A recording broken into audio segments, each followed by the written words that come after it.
Today, Britain stands at a fork in its crossroads, and its people are asking questions. Now we've got our country back, what actually is it? Who are we, and why? The best way to find out where Britain's heading is to look behind us into something called history, a sort of rear-view mirror for time. So that's where I'm going, back there. It's a journey that'll take me the length and width of the country, from the White Cliffs of Dover to the Scottish Highlands of the Scottish Highlands, from old stone circles to modern stone circles, from the tranquil beauty of Roman Bath to the golden wonder of Oxford services. I'll discover how we went from ancient man to Ed Sheeran, why Elizabeth I happened, and solving the mystery of just who Winston Churchill was, and why he wound up helplessly trapped inside this banknote. Along the way, I'll be shouting at helicopters! And looking at some of the biggest faces in British history, and asking other people's faces about them. Why did they call John Major the Prince of Onions? And also, walking somewhere impressive with my mouth shut, while my voice speaks anyway, like I'm talking aloud in my own head. All of it taking place in this sceptred isle we call home. So join me, Philomena Cunk, as I take you right up the history of the United Britain of Great Kingdom. This is Cunk on Britain.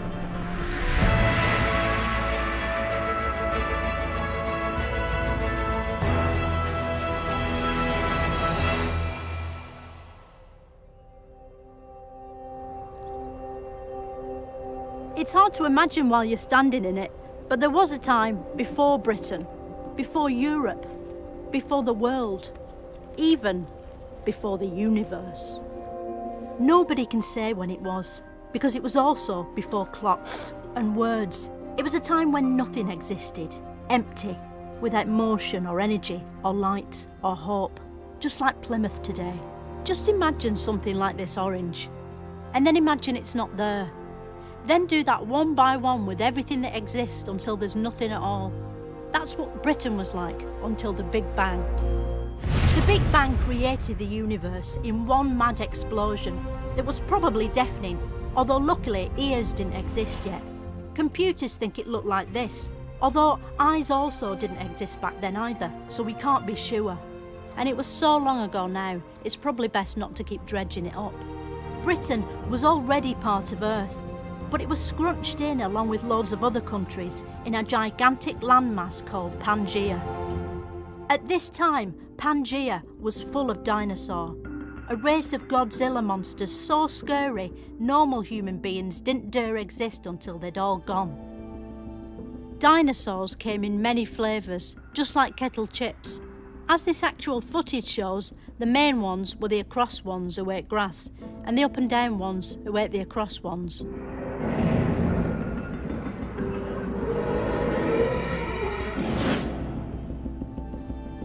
This tyrannical sawdust Rex is the only real dinosaur left in the world, which is probably why it's so angry, spending literally every waking moment of its life roaring helplessly at passing tourists. People wonder why the dinosaurs became extinct, although it's hardly surprising they died out when you see the barbaric conditions they're kept in zoos such as this one. Underfed, starving, some of them little more than skeletons. Luckily, the dinosaurs were soon replaced by different animals like me, man. But men like me didn't just appear fully clothed on the earth. Instead, we had to evolve. Evolution is complicated, so we've massively slowed it down here so you can see it happening. And this wasn't the only change that was happening. Pangaea was changing too. Over time, all the countries decided to split away one by one to work on solo projects, and Britain was no exception. Stone's Age man used stones to make basic weapons and tools, like these hand axes. As well as boring, these are also shit by today's standards, but back then they were cutting edge, because they had a cutting edge. The Stone's Age was all rocks, wasn't it? Are stones made of rock, or are rocks made of stone? Both. A stone is a rock. And Generally, and is... a rock is a stone. Yeah. Generally, rocks are more edgy, more ragged varieties of stone. The Stone Age lasted a very long time. In fact, our species spent more time in the Stone Age than any other. Let's think of it this way. If you look at the human history, prehistory as a year, and so New Year's Day is where humans start to use fire and shape stone tools. And this year is the last split second before midnight at the other end of the year. Then we're in the Old Stone Age until about 3 p.m. on the 31st of December. So rocks are more jaggedy. You could tell Stone Age stuff was precious because they kept everything deep underground. Why did Stone Age people bury all their stuff underground? Were they worried someone might steal it? No, that's how we find it. It wasn't always underground. It was on the top. The reason we find it as archaeologists is that we go out and we dig it up. Oh. But not all Stone Age things have to be dug up. Some are still visible, which means you can see them. This is Stonehenge, early man's finest achievement. To Stone Age Britons, this was a cross between Nemesis at Alton Towers, in that it was a spectacular attraction, and the queue for Nemesis at Alton Towers, in that it never fucking moves. Stonehenge was used to tell the time, which means Stonehenge is the only clock you can see from space, unless you have a clock in your spaceship. Eventually, primitive cave boffins discovered new materials. Early man dropped rocks like a stone and got into metal, bronze, and then iron. Iron Man was born. But this Iron Man didn't have superpowers like the Iron Man in films. He couldn't fly or tolerate Gwyneth Paltrow. So instead, he had to go to lengthy measures to defend himself. Luckily, cave boffins had also invented the iron spike. And shortly after inventing the spike, they invented stabbing each other. To make sure they stabbed the right people, Britons formed into primitive gangs called tribes. And like many gangs, they got into graffiti, vandalising the countryside with gigantic doodles, like this badly drawn horse, or this decorative pervert. Before Snapchat, hills were the most efficient way to distribute dick pics to a wide audience. As a result, this site at Cern Abbas became the second crudest hill in British history, after Benny. There's disagreement about how old the Cern Abbas giant actually is, especially since he's still young enough to get wood. What's not in doubt is that he represents the birth of British art, being the biggest example of a noble visual tradition that's echoed down the ages. But this happy land of spikes and hill filth was about to come under threat from something nobody saw coming: Romans. Where did the Romans come from? To begin with, they came from Rome, and then they came from the Roman Empire. Right, but where in Britain did they come from?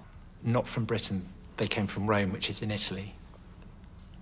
Right, well, this is about the history of Britain, so where in Britain did they come from? Well, the Romans came from Rome, and they headed northwards and conquered most of Europe.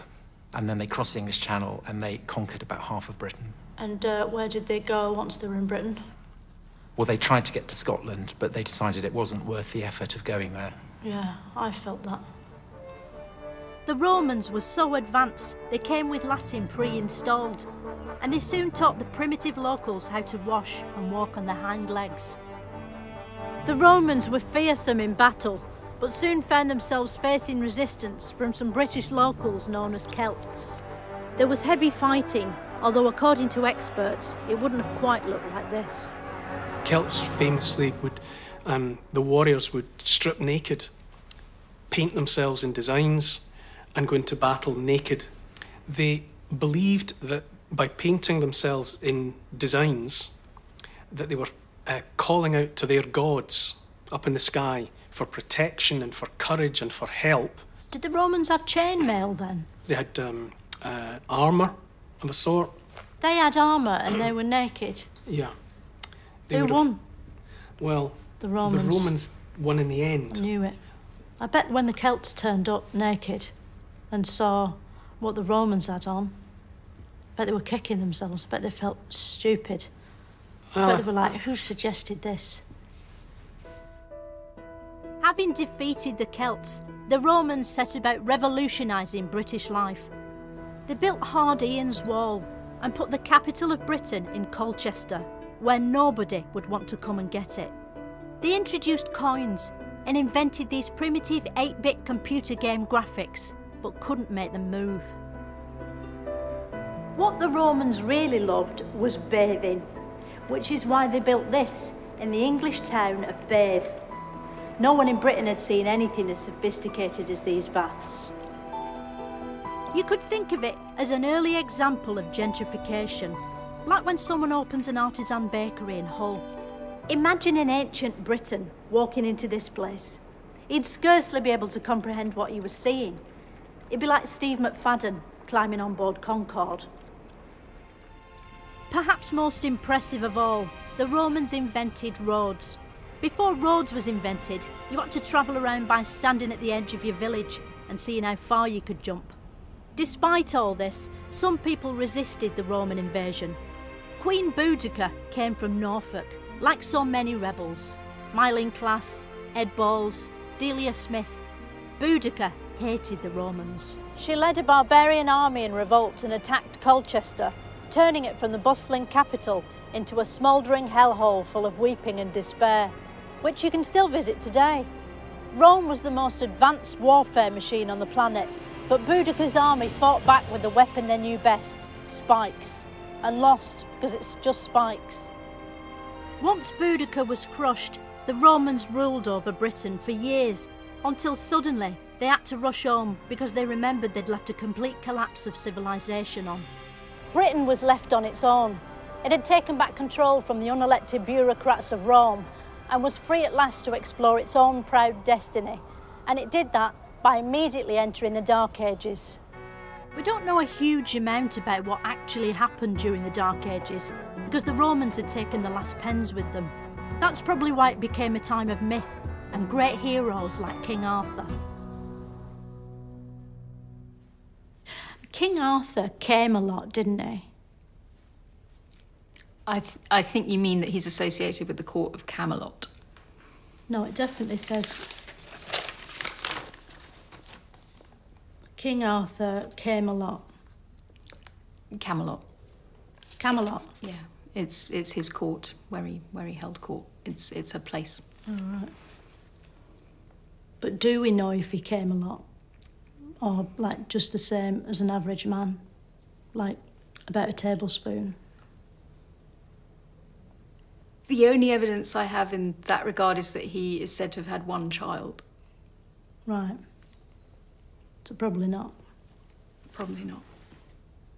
Even though he didn't exist, King Arthur lived in a castle called Camelot, where he founded the Round Table, even though he didn't do that either. The Round Table was a sort of lazy Susan, which meant the knights could get at the snacks they wanted without having to move around in their armour. But perhaps the greatest British icon to emerge during the Dark Ages was mega patriot and dragon slayer St. George. We don't know where or when George slayed the dragon, but we know it definitely happened because a bystander took this painting of the event. And it probably happened somewhere in Wales. It's one of the few concrete facts to come out of the Dark Ages. Do we know for certain the dragon was threatening St. George? Or do we just jump to conclusions because of the way the dragon looked? The story of St. George killing the dragon isn't actually true because there are no dragons. After he killed the dragon, how was he rewarded? I mean, what's better than a saint? Well, he didn't kill the dragon because dragons don't exist. It's made up. But is it true to say he was the greatest Englishman who ever lived? The thing about St. George is that he wasn't actually English. His father came from the middle of what's now Turkey, and his mother came from Palestine, and he never actually came to England. Oh, you're joking. But although St. George never bothered, lots of other foreigners did set foot in Britain, as it got invaded again and again. First by the Angles and the Saxons, and then by the notoriously brutal Vikings, who arrived from Denmark in longboats, wearing metal helmets which they'd somehow managed to pull over the terrifying skull horns that jutted from their heads. British King Alfred of Great fought the Vikings by giving up and letting them settle in York, probably because it had the Jorvik Viking Centre. Soon interbreeding meant the Vikings lost their distinctive horns and became indistinguishable from normal humans. For a few hundred years, Britain was relatively peaceful, until one day when a new king, Harold, was getting coronated, and Halley's Comet, a sort of very short firework display, appeared in the sky. The comet has always heralded great events. It last appeared in our skies in 1986, the same year the sitcom Brushstrokes started.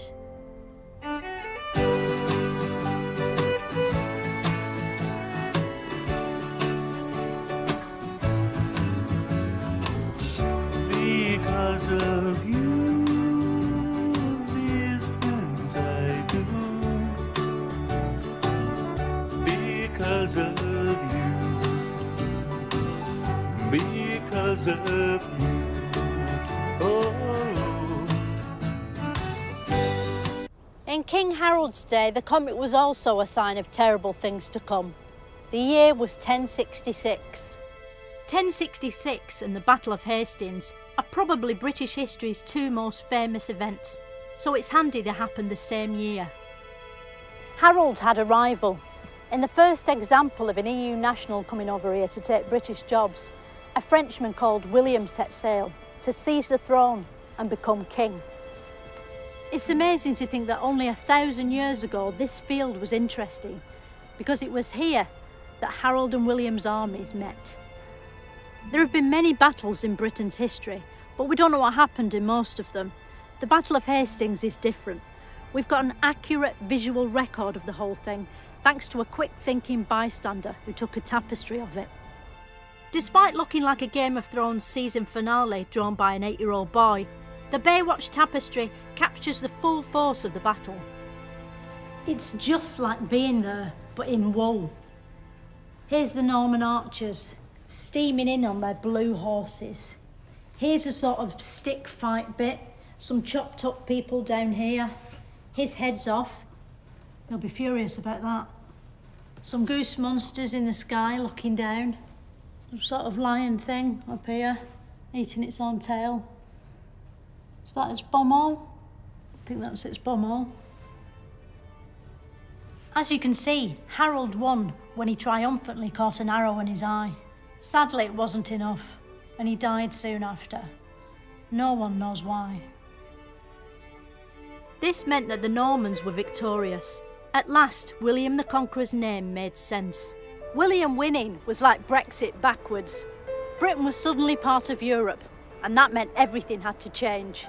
There were new castles, new cathedrals, even the Tower of London, and amazingly, all built by one man, Norman architecture. The new king wanted a list of everybody in the country, where they lived and what stuff they had.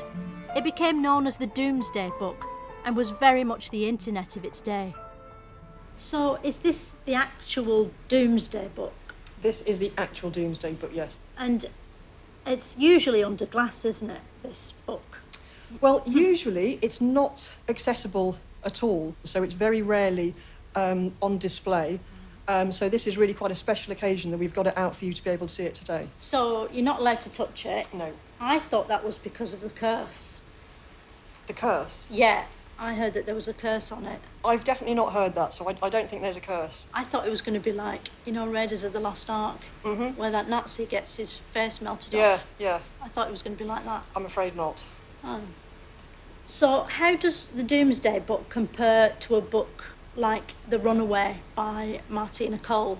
Well, I've not read The Runaway by Martina Cole, but It's I think... really good. OK, I think that's a work of fiction, so it's a made-up story, whereas Domesday is recording the land and landholding in England before the Norman Conquest and after the Norman Conquest. It kind of lists who holds land and what's within that land and how much it's worth, and it does that in a lot of detail. So Roger holds a land here it's just called Milderhope. It's probably going to have a different name now. So how can we free the people living in this book? Well, they don't live in the book. But their souls are inside the book. I don't think that's necessarily true. I think this records information about them, but they're not in there. It's just, it's just a record about them. It doesn't sort of contain their being or anything like that. We don't need to worry about them. Are you sure? I'm sure. The book gives us a unique insight into what life would have been like in the Middle Ages. In the medieval times, if you were lucky enough to be a king, or a knight, or a lady with a pointy hat with all nets on it, you might have lived somewhere like this. A castle. Castles were originally built by kings to protect their land and to sit in, whereas today they're mainly used as extortionate wedding venues. Of course, not everyone was a king. Everyone else was peasants. Peasants lived in thatched wooden huts full of chicken shit. The water was filthy, so everyone drank beer, and the only thing to eat was bread. It was a particularly challenging time for the gluten intolerant, but luckily nobody was yet middle class, so they just put up with it. But life for the common man was about to get better, thanks to the Magna Carta, a sort of terms and conditions notice King John had to sign against his will, which limited his powers and gave citizens basic rights. The Magna Carta kick-started the whole of British political history, a history so complex even experts can no longer keep track of it. What's the most political thing that's ever happened in Britain? I'm not sure. I think. Gosh, that's a tricky question in the sense that there are definitely degrees of. Gosh, what's the most political? So there are lots of things that are straightforwardly political, and then there are other things that are not. They're sort of halfway, I guess. But I genuinely can't identify the most political. Second most. Meanwhile, back in history, by the Middle Ages, medieval England was such a big deal. It was even happening in Scotland. The Scots have always been a proud, confident nation, ready to complain if they think they've not been given their own little section in a landmark history programme. But in 1296, Scotland was reluctantly under the rule of English Edward I. One man wanted out, William Willis. No one knew what William Willis looked like until 1995, when Hollywood scientists discovered he looked exactly like Mel Gibson, who was coincidentally playing a Scottish Apache in a film called Braveheart, a sort of Scottish reboot of Dancing with Wolves. That they may take our lives, but they'll never take our freedom! Sensitively informing modern audiences about a story little known outside Scotland, the film emotively and expertly depicted William as he gathered a band of noble warriors and defeated the English army at Stirling Bridge using face paint and extreme whittling. To this day, the words Stirling Bridge conjure pride in every Scotsman's heart, while to an Englishman those same words conjure up literally no feelings at all. But his glory days weren't to last, and Willis and his men were defeated by the English at Falkirk. With Willis gone, a posh Scotsman called Robert E. Bruce thrashed the English at the Battle of Bannockburn and took the throne. Scotland would never again be under English control, for a bit. Willis, meanwhile, was eventually captured by the English and taken to London, where he was publicly hung, drawn and quartered. This means he was hung by his neck. Then while he was still alive, his guts were chopped out and his body cut into 4 quarters. Something you can ask your local butcher to do to a chicken. Once it had stopped screaming, Willis's severed head was placed atop a pike on London Bridge, like a sort of gory Scottish Pez. Willis's execution kicked off a golden age of public entertainment. As well as watching people die painfully, popular pastimes included bear baiting, shin kicking and cockfighting, which isn't what it sounds like, even though I checked twice. But British culture wasn't just being cruel to animals, it was also bum jokes. And the William Shakespeare of bum jokes was Geoffrey Chaucer. His greatest work was the Canterbury Tales, which everyone has pretended to have read at least some of. His stories feature lots of bawdy shenanigans, a literary phrase which means knockers popping out, or things unexpectedly going up your arse, accompanied by a sort of swanny whistle noise. Chaucer's meant to be quite rude, isn't he? Could you describe a rude bit for me? So there's a very famous scene where there's a woman, a very pretty woman called Alison, who everyone fancies, and she's in her bedroom with one lover, and then another would-be lover arrives at the window to serenade her and begs her for a kiss, and she sticks her arse out of the window, her naked arse, and he kisses that very enthusiastically, and then suddenly realises what he's done and is quite upset and runs away. Right, that's not very rude, is it? Like, my mate Paul told me this joke about this bloke in prison who wore a bib round his backside, and that story went places I wasn't prepared for. Like, not even funny, just disturbing. And when I looked up, Paul was crying. But it wasn't all chuckles in the Middle Ages. In 1348, Britain was invaded again, but this time by a plague. Not a metaphorical plague like a metaphorical plague, but an actual plague, made of plague. The Black Death symptoms were disgusting. Discoloured buboes grew in the groin and armpits, making even a light workout next to impossible. If you had sex with someone who had the Black Death, would you have to use a condom for protection? It depends what your major concerns were. But you wouldn't be protecting yourself against infection. How long would you get off work if you got the Black Death? In about 70% of cases, you'd be off work forever. Oh, right. Result? Because you'd be dead. Oh. Roughly half the population died, which statistically meant that if you wanted to save your loved ones, you'd have to die yourself. The Middle Ages started like a fancy dress party and ended like Halloween. But once it had got its strength back and grown some more people, England descended into 30 glorious years of violent conflict between rival royal houses, the War of the Roses, which sounds like a sitcom about florists, but perhaps surprisingly wasn't.